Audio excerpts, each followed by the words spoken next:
Okay, so welcome sa ating first video lecture sa shear design. So this time we'll be designing or we'll be calculating the spacing of the stirrup that will be placed on this beam. So ito yung loading free body diagram ng simply supported beam, 5 meters to. Okay, 5 meters.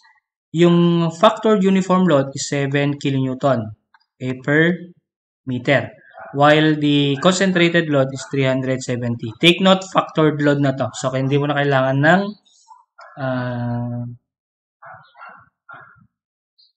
load combinations. So, ito 2 meters. Ito naman 3 meters. So, ang gagawin natin, before we solve yung 1 and 2, drawing muna natin yung shear diagram. So, makukuha natin dito yung reaction and then yung reaction dito. So, let's say tawagin natin itong A and then yung sa may 2 meters is B, ito naman C. So, masolve natin itong reaction at A. So, yung reaction at A is 239.5 kilonewton. And then yung reaction sa C will be 165.5 kilonewton. Okay? So, kaya nyo na to. So, mag-summation forces lang kayo or summation moment to solve the reactions. And then, we can now solve or we can now draw the shear diagram. Okay? So, yung shear diagram ngayon, so, let's say, ito, dito na lang. Yan. Kailangan na i-capture natin yung shear dito. Yan. So, yung shear dito, okay, red na lang gamitin ko. Red dapat. Okay, so dito, lakyan natin. Yan. So, ito yung shear, and then bababa ng konti. Ng red. Red ba to? Kapalan nga natin. Okay? So, shear dito. And then, meron din dito. Shear. And then, pababa dito. So, ito yung magiging shear diagram. Okay, so yung shear dito na part is 239.5. And then yung shear dito is 225.5. And then dito, negative 144.5. And then dito naman is 165.5. Okay? So, yan yung shear diagram. Now, once you're done with the shear diagram, you can start with problem number 1. Okay? So, for problem number 1, so, determine the spacing of 10 mm. But before that, kailangan natin i-verify if stirrups are required. So, dapat, ang VU natin, or the critical shear, should be greater than VC. Okay? So, saan yung VU? Okay, considering this support, so from the left support, let's say ang left support natin is A, and then from the concentrated load, dito, so A to B. So, A to B ang kailangan natin. Ano ba yung critical shear doon? So, sabi ng code, ang critical shear is, VU is at D. Okay? From the support. So, nandito yung critical shear. Nandito yung critical shear natin. Yan, dito yon. So, at D distance. So, D distance to. Yan. Ano ba yung D natin? Is 0.52. So, paano natin makukuha yung shear doon? So, gagawa tayo ng shear equation. So, let's say, kakat natin dito. Let's say, gawin natin siyang X. Yan. So, magiging, ang shear equation natin ngayon, shear equation will be V is equal to yung reaction. Okay? So, R will be 239.5. Okay? Minus yung ito. 7x. Yan. Okay, yan yung general shear equation natin. So, kung if we equate D is equal to X, ang makuha natin is yung critical shear. So, at D, wait lang. So, at X is equal to 0.52 meters, ang makukuha natin is yung critical shear. So, VU is equal to 239.5 minus 7 times 0.52. So, the critical shear, so tatawagin natin muna siyang left. Okay? Kasi left part. Kasi iba rin dito mamaya. So, the critical shear at the left is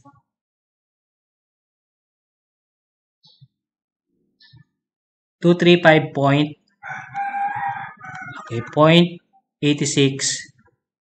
kilonewton.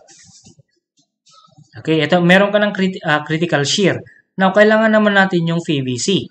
Kasi sabi ng code, kailangan lang kasi 'di ba sa design shear capacity, the nominal shear capacity or the shear strength of the concrete is the combination of the shear strength provided by the concrete plus the shear strength provided by the steel. Okay? So, ito yung parang VU na kinukuha natin. Okay? So, sabi ng code, kailangan ng shear reinforcement kapag yung critical shear is greater than VBC. So, compute muna natin yung VC. Okay? This time, we'll be using the simplified calculation for VC, which is 0.17 lambda square root of F prime C BWD. Okay, yung lambda natin is 1. BW is 350 and the effective depth is 520. So, mako-compute natin yung VC, which is 0.17 lambda is 1 square root of 21 and then BW is 350 multiplied by the effective depth, which is 520. Okay, multiply natin to ng negative 3 para maging kilonewton. So, VC will be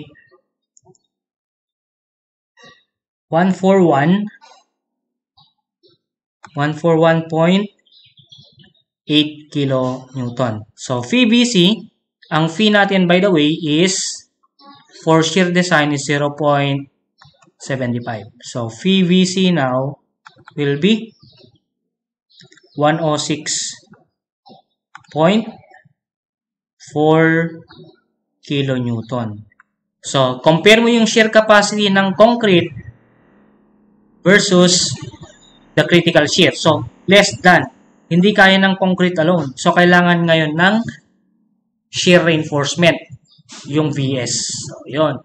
So, since critical VU left, stirrups are required. Or shear reinforcement is required. Yun. So, once na na-prove mo na kailangan ng shear reinforcement, now, compute mo na ngayon yung bubuhatin ng shear reinforcement mo. So, ito yung kaya ng shear, yung excess. So, di ba ang VVN natin is VC plus VS. So, ito, gagawin natin siyang VU. So, magiging VU is equal to VC plus VS. So, ang bubuhatin ngayon ng shear reinforcement will be V over V minus VC. Yun. So, meron ka na makasolve mo na ngayon yung VS. So, yung shear force na i-carry ngayon ng stirrups natin will be VU 239 okay, 0.5 over 0.75 minus VC na compute na natin kanina 141.8. So, yung VS will be yung VS 172.68 kilonewton. So, yan ngayon yung bubuhatin ng shear reinforcement. Now, ang tinatanong is nung spacing ng 10 mm. Para ano ba yung magiging spacing ng 10 mm stirrups para ma-acquire yung ganitong strength. Okay, di ba meron tayong formula for spacing? S will be AV FYD over VS. Explain ko lang itong AV. Yung AV na yan is yung area of the vertical stirrup. Ang standard kasi na ginagamit natin is yung U stirrup. Okay? Ganyan. So, yung AV na tinatawag dyan is yung area ng vertical leg. Ito yon. Itong dalawa. So, kung standard U stirrup, dalawa yung vertical kasi, yung vertical leg. So, yung AV mo is dalawa 2 times the area of or the cross-sectional area of the stirrup. Kung 10 to, then area ng 10 mm. Kung 12 to, area ng 12 mm. In case na ganito yung arrangement, okay, kasi pwedeng ganito eh. Ganyan yung stirrup mo. Bibilangin mo ngayon, yung AV mo ngayon, magiging, bilangin mo, 1, 2, 3, 4. Magiging 4 AS. Ibig sabihin, 4 times yung area ng cross-sectional area ng mga legs. Yan. 4 na leg to, kaya 4. So, this time dito, yung AV dito is 2 lang. Standard. Wala namang sinabi. So, we'll be using yung standard. Always think of the economical side. Kung kaya man ng dalawang leg, then go for this stirrup. Kung hindi kaya ng dalawa, then gawin mong 4. Okay? So, pwede kasi yan, yung ganitong arrangement. Okay, pwedeng ganyan. So, let's say we'll focus na lang dito sa 2 leg. So, ang AV natin is twice yung area ng dalawang 10 mm, yung vertical leg. So, it will be pi over 4 times 10 squared. So, ang area nito is, ano ba yung area ng 10 mm? 157 mm squared. So, makukuha mo na ngayon yung spacing. So, the spacing of the 10 mm now will be, so AV, which is 157.10, FY is 415, and effective depth is 520. Okay, VS, since ito mm, para ma-consistent siya, ito kasi is mm.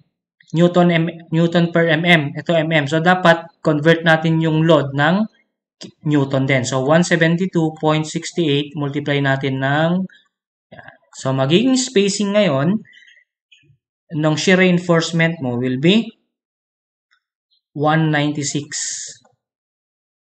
mm. Okay? So, ito na yun yung actual spacing. Okay, so before that, kailangan mo i-check to. Okay, kailangan mo i-check. Kasi sabi ng code, okay, so kailangan mo siyang i-verify. Kasi kailangan natin makuha yung, saan mo natin i-compare yan? Compare natin yung VS. Compare natin yung VS kung less than or greater than ba siya ng 0.33 prime C BWD. Okay, para sa SMAX. Okay. Check natin kung yung actual spacing is less than the maximum allowed at that particular condition. So, ano ba yung 0.33? Calculate lang natin to. So, yung 0.33 square root of F prime C is 21. And then, ang BW is 350, I think.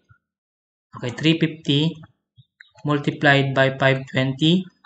Okay, convert na lang din natin to ng kilonewton.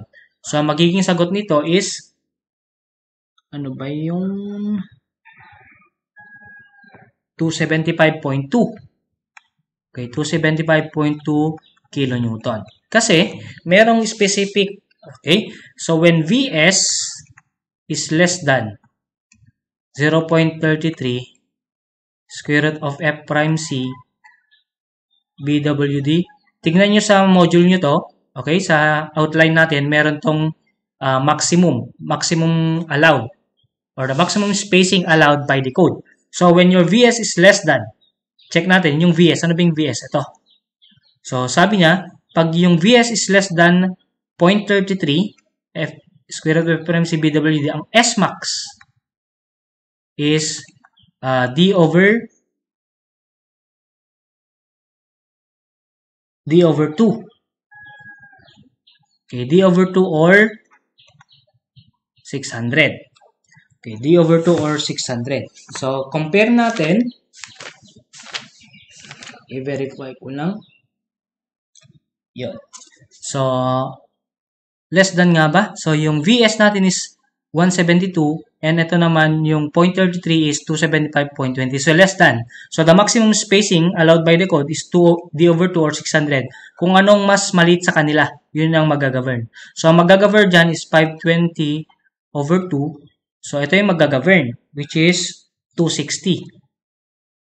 Okay, mm. Check natin. Ito yung actual spacing. This is the SMax allowed by the code. Since this is less than SMax, so use S, ang magiging spacing natin, S is equal to 196 mm. Okay? But in actual, so pwede mo sabihin, S is equal to 190 mm. Para sakto naman. Okay? Or, S is equal to 190 mm. So, okay lang yon. Okay, so that is the first part. Next, second naman dito. Sa second part dito. Dito naman ngayon. Okay, saan ba yung critical shear? Nandito din, sa kabila. Okay, D distance from the face of the support. D din yan. So, paano natin kukunin yan? Let's say, tawagin natin tong VU. Okay, right na lang. VU right. So, kung VU right yan, so, number 2. Okay, yan. So, yung VU right, paano natin siya kukunin? So, ganun din. Dito pa rin. So, 165.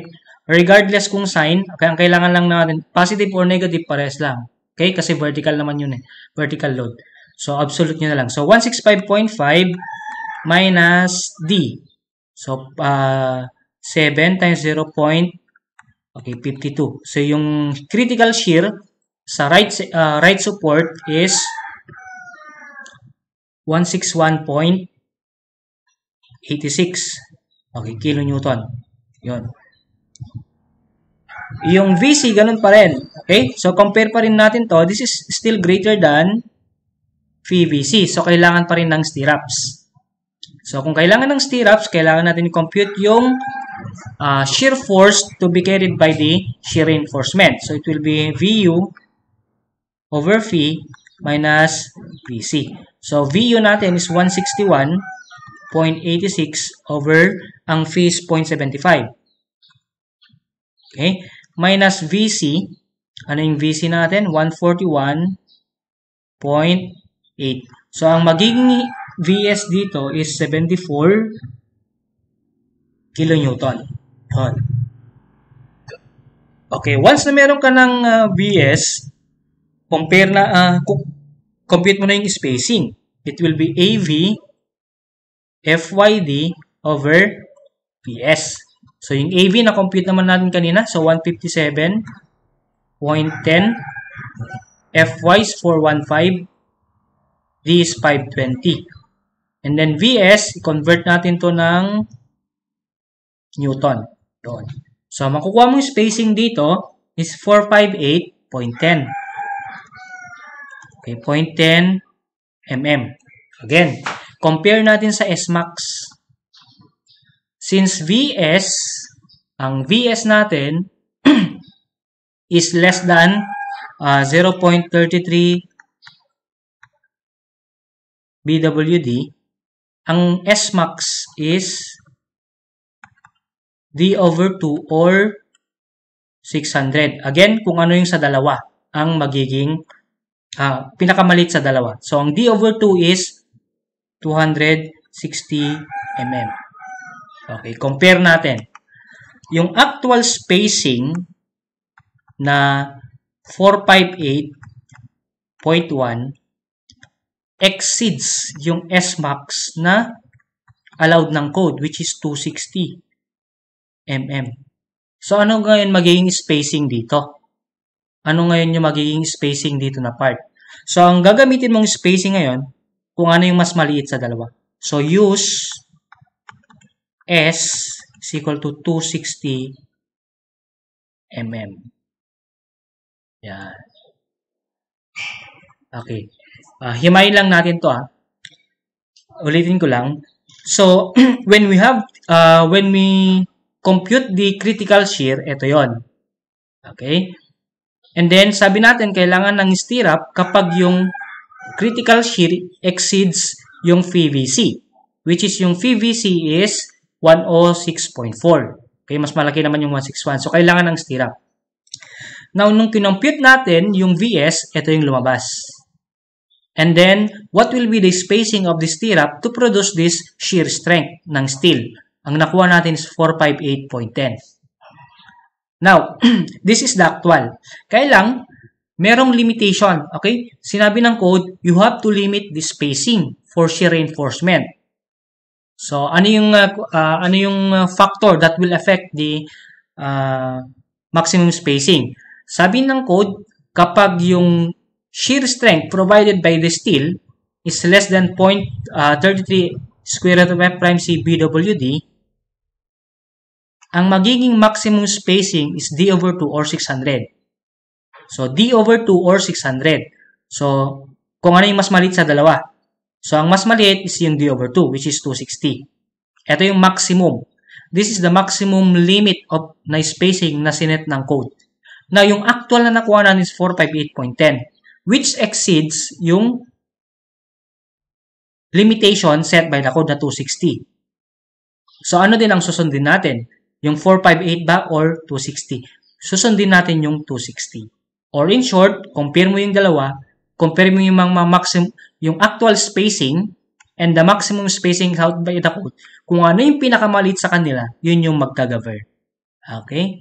Bakit? The reason is, when the shear reinforcement space sa habang kumukonti or lumiliit yung spacing, mas malakas siya or mas malaki yung shear strength na binibigay niya. Okay, so that's how you solve yung this example. Okay, for this example, we will be solving the shear capacity of the concrete using the detailed and the simplified. Okay, for the first question, it is actually the beam will be subjected to flexure and shear. Okay. Why flexure and shear? Because we have a moment and shear force here. Okay. So in the code, okay, I will just flashing the code requirement for if we have the okay, dito yan. Okay, yung sinasabi ng code is members without axial load. Okay, so ibig sabihin pag members without axial load, it can be the forces that is present on that section is shear and flexure. So this is the simplified, and then we have here the detail. And it says in the problem that we'll be solving the VC using the detail calculation. Okay, so according to code, the value of VC will be the least of these three. Okay, the list of these three values. Okay, usually the equation A and B, halos parehas yung result niyan. Okay, halos parehas lang kasi to. Okay, so papakita natin mamaya itong A and B, halos parehas lang yan. Okay, so kung ano yung pinakamaliit sa tatlo, yun yung mag-govern na VC. Okay, so the reason is we are designing as if we're using the value of VC based on kumbaga i-design natin yung VC base sa pinakamahina niyang capacity. Okay? Bakit? Let's say ang capacity ng concrete mo is tatlo yan, di ba? O tatlo. Kung let's say ito yung nakuha mo is 50, ito 60, ito naman 70. We'll be using the 50 kilonewton. Bakit? So in case that the expected, kasi pag ginamit mo na yung let's say ang ginamit mo is 60, okay? What if yung shear capacity is, okay, basta yung sabi ng code is yung pinaka maliit sa tatlo. Okay? So, yan. So, yung tatlong formula is, okay, ito yung VC na una. So, we have 0.16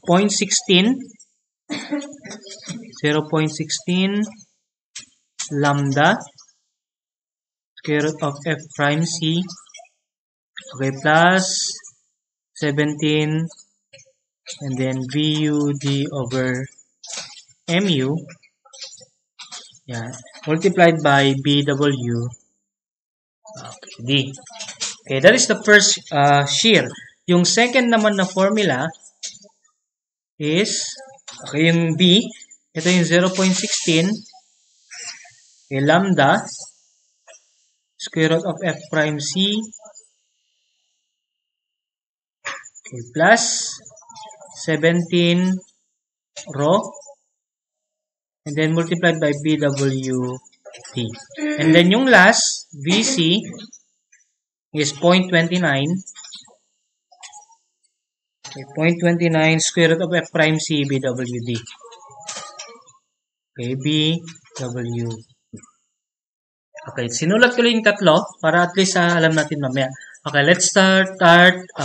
Dito ko na lang isolve yung mga unknowns na kailangan natin. Itong rho W, ito pwede naman natin i-diretso to.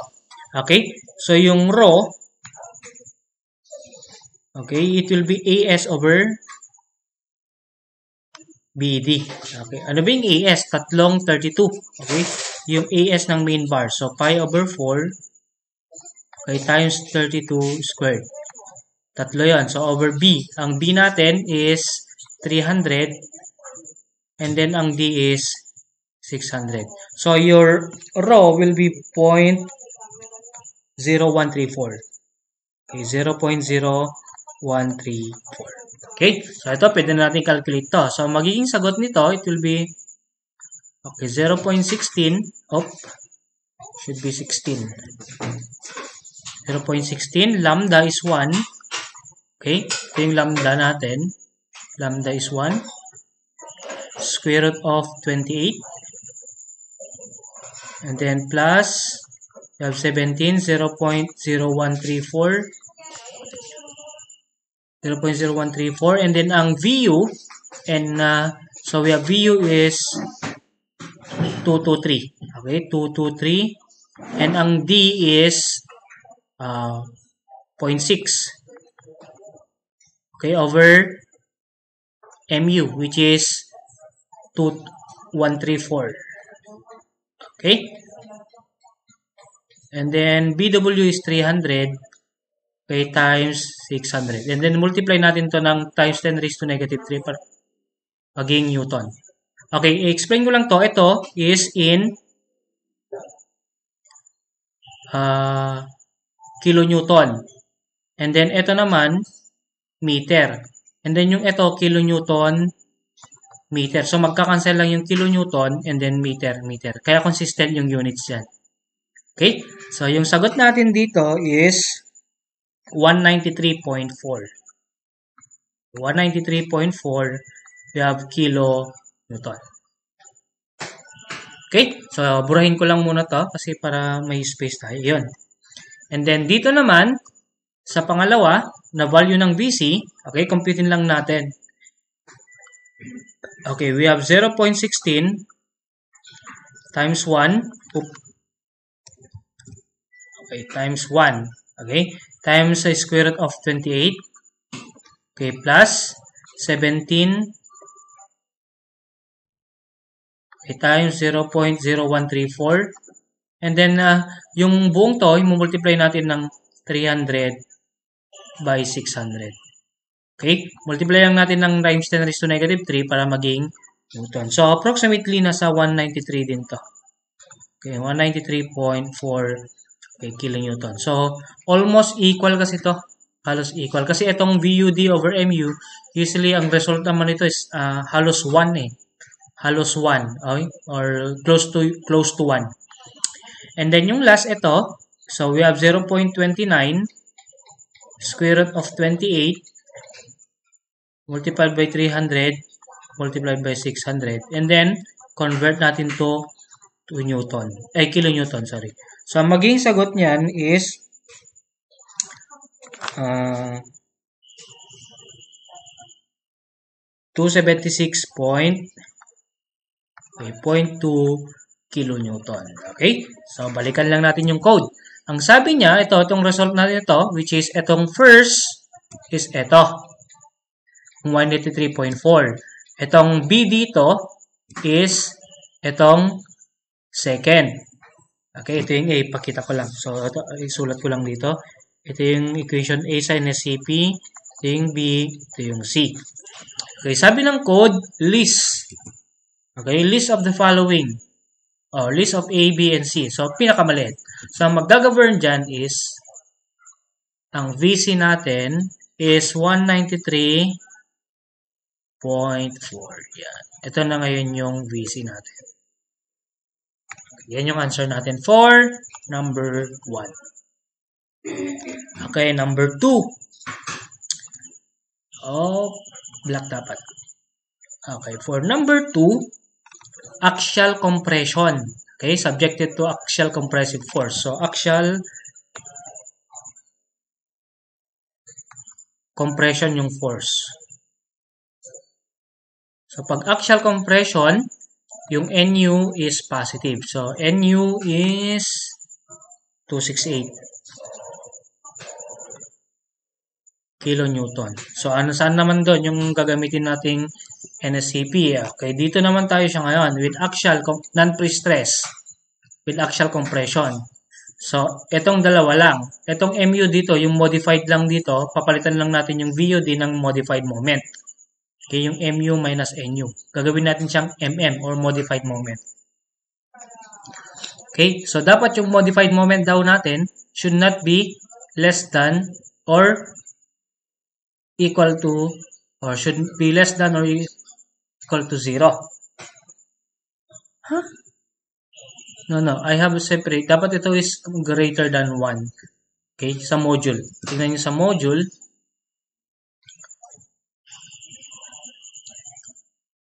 Okay, so dalawa lang yung compare natin. So, magiging, so dalawa yan, yung VC, compare natin. So, dalawa yung magiging formula. So, list, okay, dalawa yon.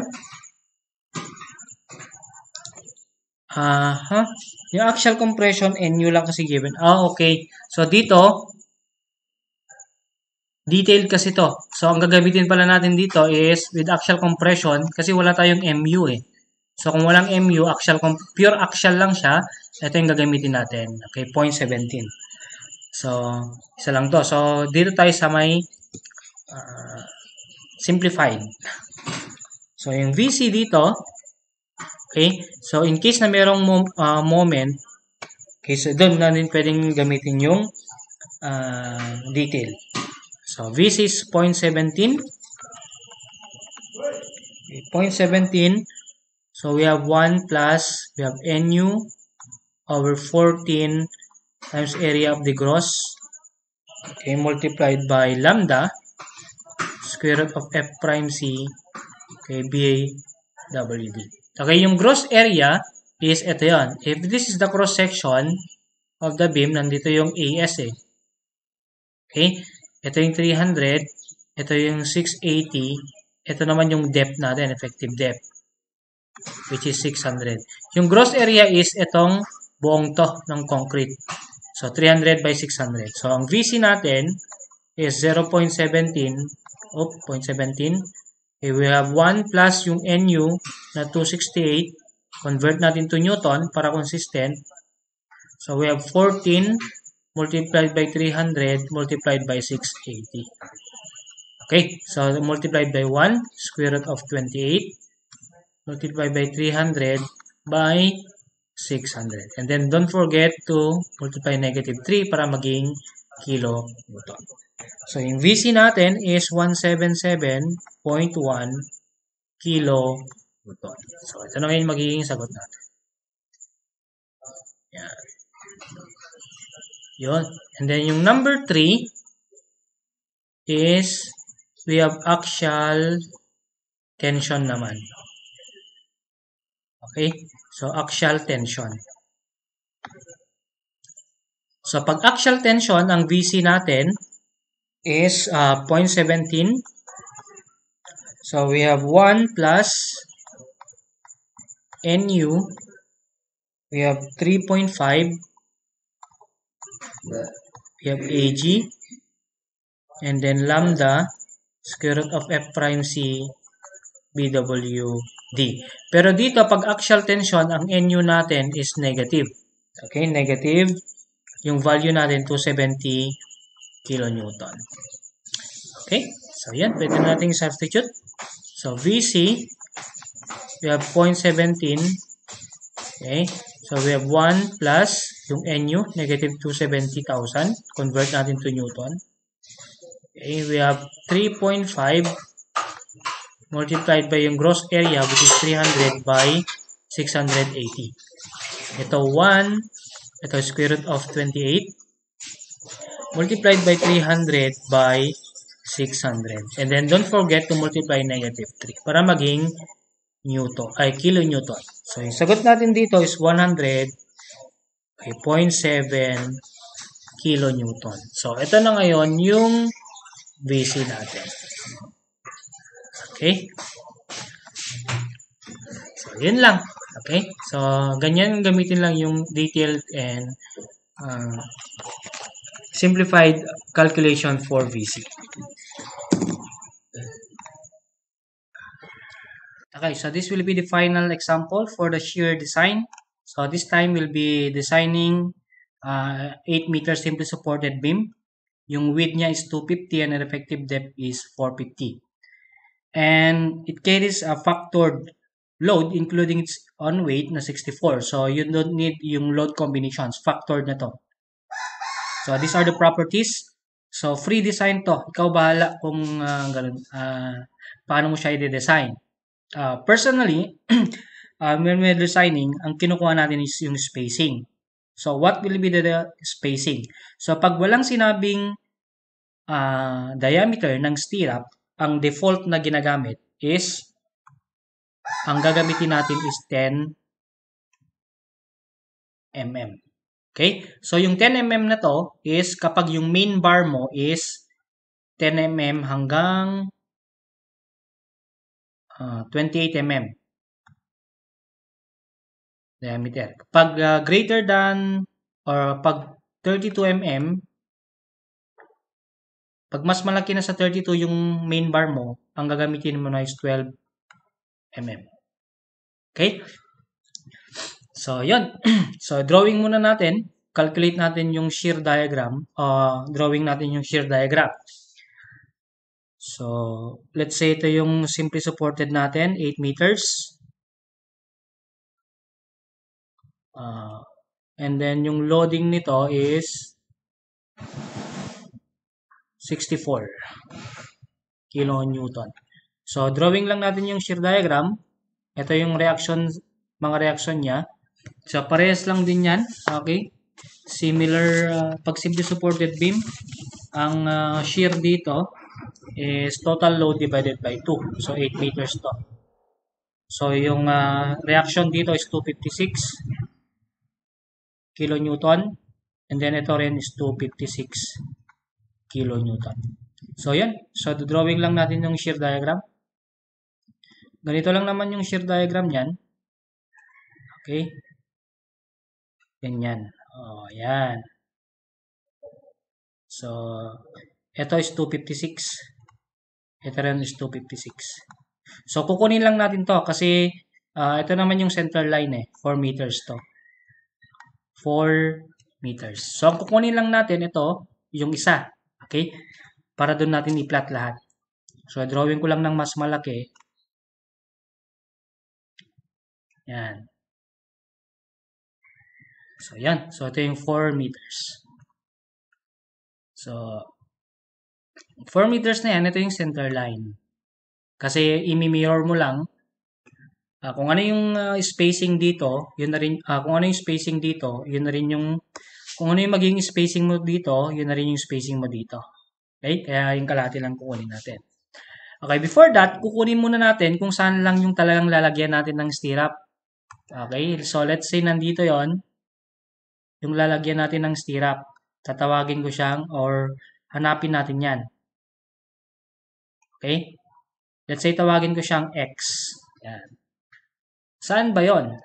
So, saan ba yung point na to? Ano ba yung point na yan? Nandito, again, nandito, identify lang natin yung mga critical. Nandito yung VU. So, kahit saan kailangan ng stirrup? So, when VU is less than or equal to VVC over 2. So, let's say nandito yung VVC over 2. Yan. So, beyond this point, i-shade ko siya ng blue.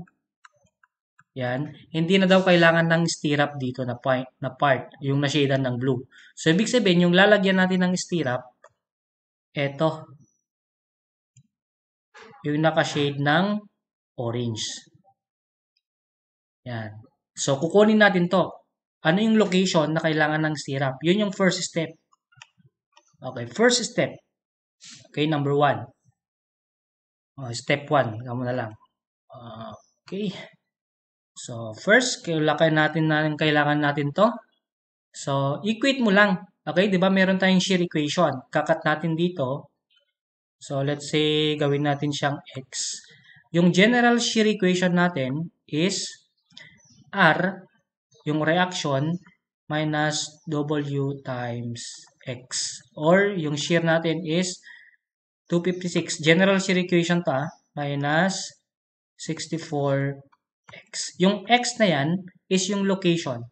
So, if we're going to equate V with VVC over 2, ang makukuha natin is yung location kung saan lalagyan ng stirrup. Okay? So, dito na lang compute natin yung VC. So, yung VC, pag-compute dito is yung, gamitin na lang natin yung simplified. So, it will be 0.17 lambda square root of F prime C BWD. So, VC is 0.17. Lambda is 1. Square root of 21. Yung B natin is 250. Ang D natin is 450. Yun. Okay, times 10 raised to negative 3 lang natin. So, again, so ang VC no, ang VC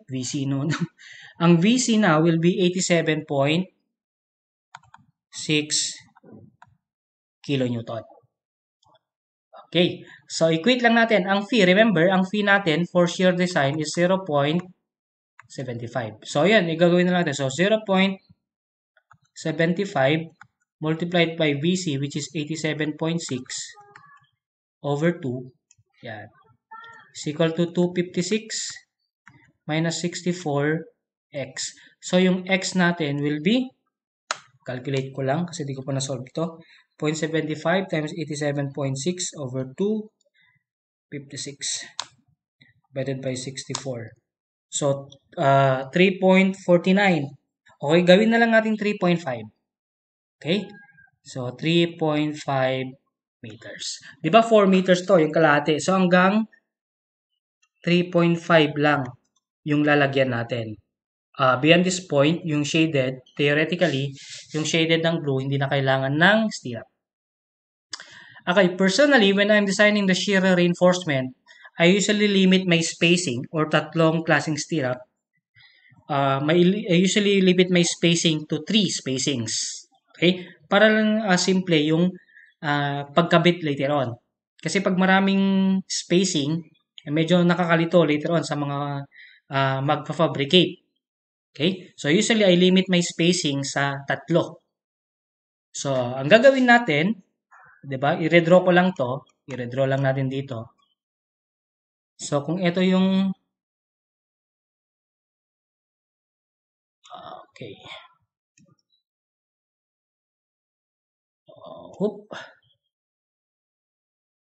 So, okay. So, hatiin ko yan sa 3. Let's say, gawin ko yung first 1 meter.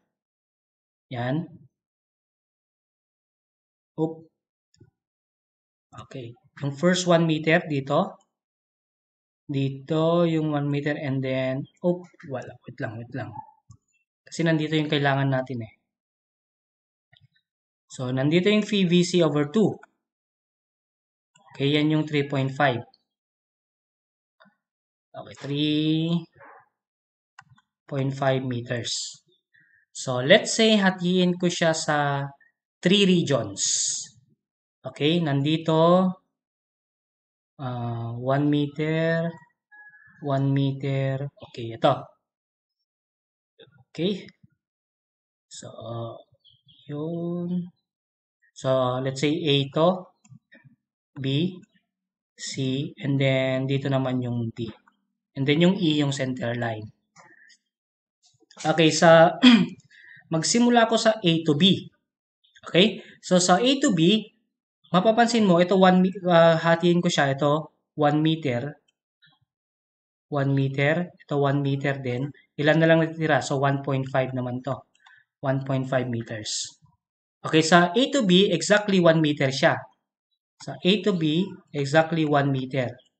B to C, 1 meter din.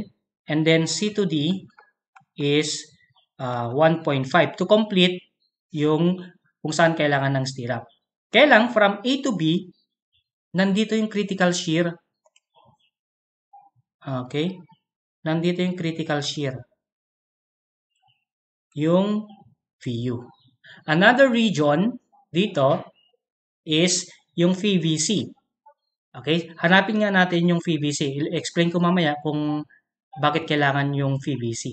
Tignan natin kung saan yung location ng VVC. Okay? Tawagin ko siyang, okay, let's say, saan ba yun? Dito na lang muna. So, yung VVC, okay, di ba makukuha natin yan? So, magiging R minus 64, let's say X2 na lang. Okay, yung location ng VVC. So, yung VVC is 0.75 multiplied by, ano ba yung VC kanina? 87.6. 7.6. Yung R natin is 256 minus 64 X sub 2. So, yung X2 is nasa 0.75 times 7.6 minus 256 divided by 64. Nasa 2.97. Okay, gawin na lang 3. Okay, 3 meters. So, ibig sabihin, nandito yung VVC. Okay. Separate ito. Okay. Dito naman yung VVC. Bakit kinuha ko yon? Kasi sabi ng code, between these two, itong point na to, okay, ang required lang dito is minimum stirrups is required. Minimum stirrups. Yun. Yan. Okay, so let's start. So gawin natin, start natin A to B. Okay, titignan natin kung ano yung magiging spacing. Kaya lang sa A to B, nadadaanan na niya tong critical shear. So ang gagamitin nating critical shear doon, ang VU is,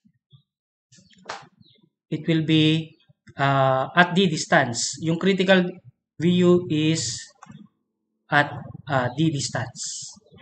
Okay, bakit? Kasi nandun yung critical shear eh. So, kung ano yung magiging spacing ko or ano yung magiging spacing ko at VU, yun yung gagamiting spacing from A to B. So, VU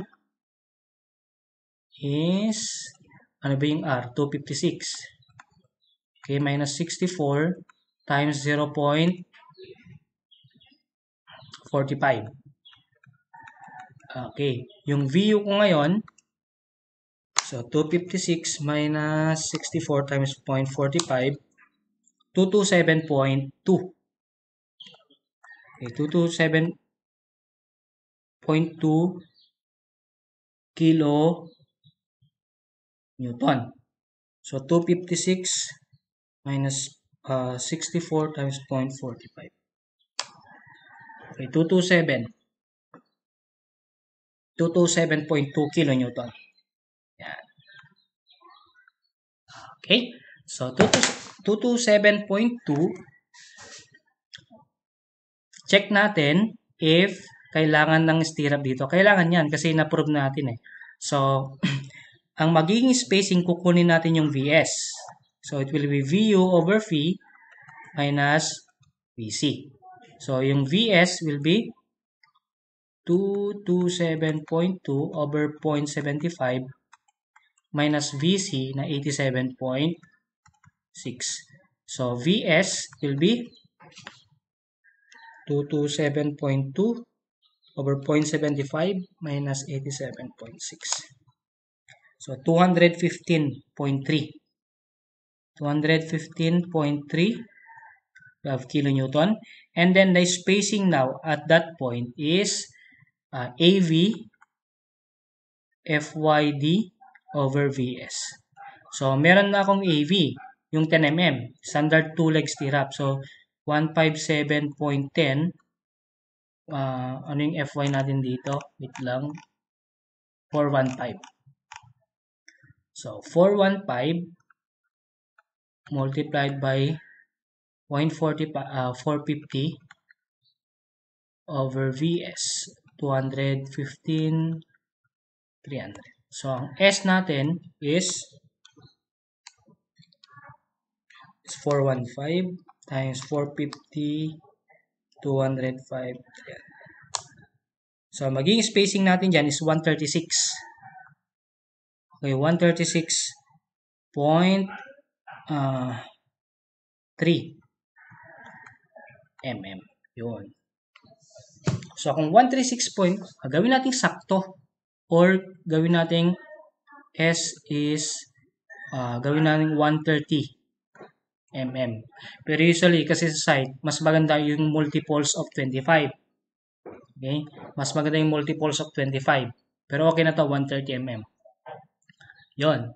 So tapos na tayo sa A. So ibig sabihin nun, okay, mamaya na lang natin ayusin. Okay? So next dito naman. Second, B to C naman. Okay? Sa B to C, since nalagpasan natin, meron tayong spacing dito. Dito, tapos na tayo dito.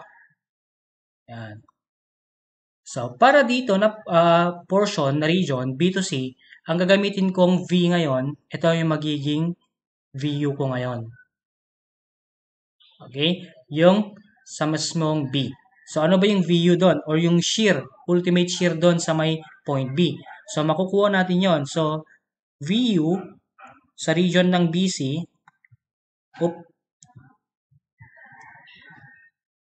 VU sa BC, VU, BC yan So, magiging, kunin mo lang yung shear dito sa point B. Ano ba yung shear doon? So, 256 minus 64 times 1. So, yun na yung shear. So, 256 minus 64. 192. Okay, 192. Okay, kilonewton. And then, makosolve natin yung VS. So, 192. Okay, 0.75 minus VC. Ano yung VC natin? Ayan, 87.6. So, ano yung VS? 192.75 minus 87.6. 168.4 mm. So, ang spacing is 157.10. We have 415 times 450 over VS na 168.400.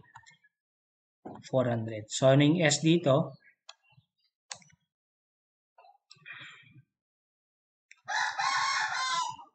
$168,400. 174.2. 174.2 mm or pwede natin sabihin or S is 170 mm. Okay, bakit round down lagi? Or yes, round down. Kasi pag sinabing 175, ang dapat ang spacing is 174. So pag ginawang 175, hindi niya na ma-achieve yung strength na 168 kilonewton to. Hindi niya na ma-achieve yung 168.4 na shear strength. So dapat, kasi pag nilitan mo yan, sigurado, lalagpas ng 168 yung strength. Okay lang yan. Okay, next, yung 3. From, yung sa C to D naman, yung VU sa C to D, ito ang gagamitin ko naman ngayon. Okay, ito yung magiging VU ko sa CD. Okay? So, yung VU sa CD is yung 256. Ibig sabihin, kukunin mo lang yung shear dito. Dito na point. So, 256 minus 64 times 2. Yun. So, 256 minus 64 times 2, 128 mm. And then, makukuha mo yung VS, which is, ba't mm to? Kilonewton yan. 128 over 0.75 minus VC na 87.6. So, yun. 128 divided by 75 minus 87.6. So, magiging VS mo is 83.10. 83.10 kilonewton. And then, yung spacing.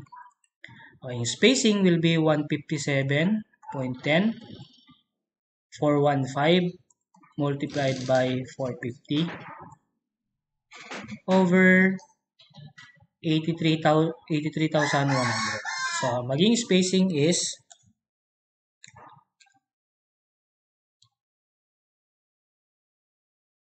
83,100, 353.04. 353.04 or pwede mong sabihin S is equal to 350 mm. Okay. So,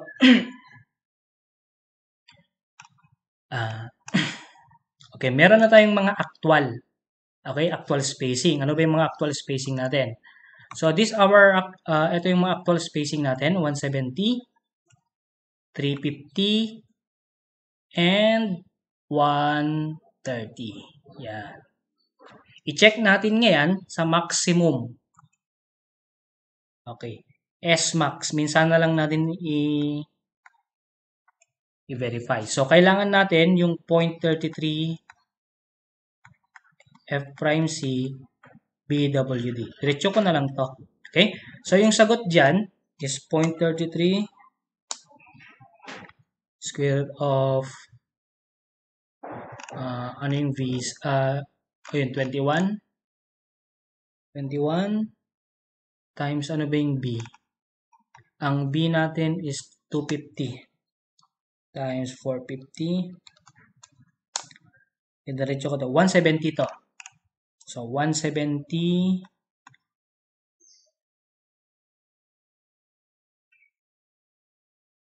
0.12 kilonewton. Yan. For the spacing na 130, ang VS is 215. Okay? So, para dito na spacing, ito is greater than. Tama? Greater than, ito na lang gamitin ko. So, greater than 0.33 square root of F'C PWD. So, ibig sabihin nito, ang S-max is D over 4 or 300 mm. So, ito mag-govern dyan. Ano ba yung D over 4? Ang D over 4 is 450 divided by 4, 112. 112.5 mm. Ito, 130 yung actual. Ang maximum, sabi ng code, is 112.5. Kasi greater than siya eh. Diba? So, pag greater than, D over 4 or 300. So, D over 4 nag-govern which is 112.5. So, ibig sabihin, for region AB, ang S na gagamitin natin, 112.5. Okay? Mm. Kaya lang, wala naman naglalagay na, kawawa naman yung foreman mo pag ganito. So, gawin mo na lang or pwede mong sabihin S is 110 mm. Okay na yan. Okay? So, for AB, ito yung mag-govern. Yan. Okay, BC naman. Yung BC, yung BS na is 168. Okay? So, this is less than. less than 0.33. Square root of F prime C BWD. Ang S max naman dito is D over 2 or 600. Ano ba yung D over 2? Sigurado yung mag-govern over 3 over 2. So, 450 divided by 2, ang mag-govern is 225 mm. Kaya lang, yung actual is less than. So, ito yung mag-govern. Okay? So, for BC, ito ang gagamitin natin. Nakuha? So, yun. Ito yung gagamitin natin. Yan. So, again, BC is 170. So, for CD naman, again, ang VS, ito, still less than 0.33. Square root of F prime C BWD. Ang governing is 225. So, ang S max, dito na lang, S max is D over 2 or 600. Ang mag-govern dyan is 225 mm. Kaya lang yung actual is 350. So, anong masusunod? So, use S is equal to 225 mm. Yan.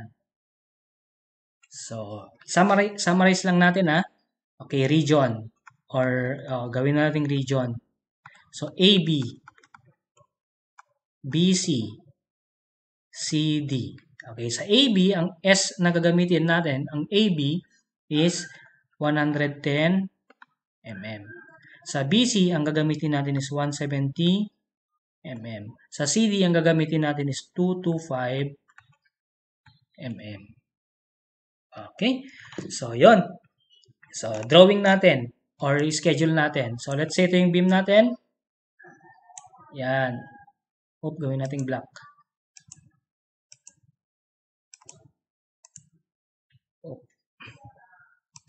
Gawin nating black.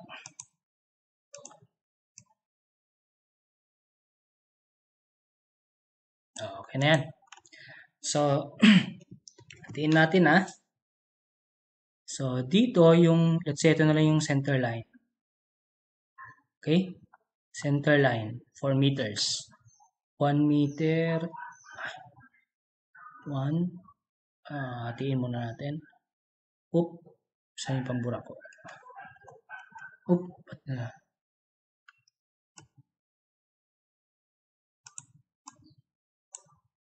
Burahin muna natin to. Yun. Okay, so sa region A, which is, ito na lang, gawin nating,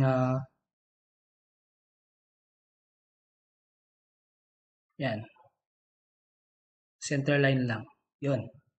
Okay, sa region A, which is 1 meter to, so kukunin natin yung N. Okay? So, N is, ang formula natin is distance divided by spacing. Okay? So, distance natin, A to B is 1 meter. Tama? So, 1 meter, 1,000 divided by 110, ang makukuha natin is 9.09. Okay? 9.09. Kaya lang, 9.09. So, magiging 10 yan. 9.09. Bakit? Kasi kapag 9 lang, kulang. Okay? Kapag ginawa natin naman ng 10, sobra. So, ibig sabihin, masasatisfy natin yung requirement. So, magiging 10 pieces to. Yung sa may BC naman, di ba, ang distance dito is 1 meter. Ito naman, 1 meter din. Ito naman, 1.5 meter. So, 1,000 divided by 170 for BC, 5.88 or 6. Okay? 6 ang ilalagay natin dyan. Next, yung sa 1.5 naman, divided by 225, ilang piraso? 7 naman. Okay? So, paano ba yung scheduling natin? Okay, ito na. So, let's say, ilagay natin yung first dito. Yan. Okay? So, let's say yung 1 meter, 10. 2, 3, 4, 5, 6, 7, 8, 9, 10. Okay? 10. So, ibig sabihin nito, kung ilan yung ma-covered, let's say itong first, ilalagay natin sa, usually, nilalagay ko ang first stirrup, 50 mm. Okay? 50 mm from the face of the support. Okay? From the face of the support. So, ibig sabihin ito, and then, 6. 6 na 170. So, ito naman yung 6. Okay, natin ng konti. 1, 2, 3, 4, 5, 6. And then 7 na 225. Okay, ito na lang. 7 na 225. 1, 2, 3, 4, 5, 6, 7. Yun.